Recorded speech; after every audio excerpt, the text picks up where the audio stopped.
QE2, Eric, has become a punching bag for everyone from top-tier economists to Sarah Palin.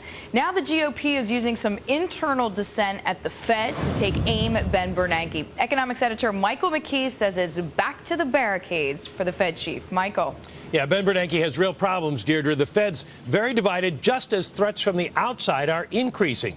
Bernanke's campaign to sell QE2 suffered a major blow when Governor Warsh suggested yesterday that he's not on board.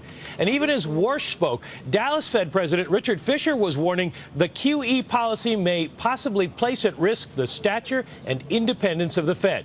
Well, Tea Party candidates who campaigned in part against the Fed are already working on that.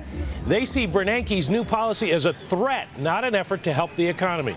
In Phoenix last night, Sarah Palin demanded Bernanke cease and desist buying bonds.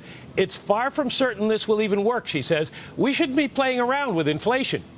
In Kansas City, meanwhile, the Wall Street Journal says regional Fed Bank President Tom Honig, the dissenter, has been invited to address House Republicans next month. He's dissented a record 7 consecutive times.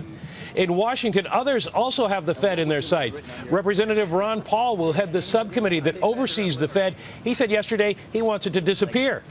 New House Oversight Chairman Darrell Issa promises investigations to look in depth behind the curtain rather than simply have the Fed chairman come up and lecture us. Kentucky Senator-elect Rand Paul, Ron's son, criticizes the Fed for imposing the sneakiest tax of all, inflation. And Tea Party leader Jim DeMint of South Carolina supports efforts to audit the Fed's monetary policy.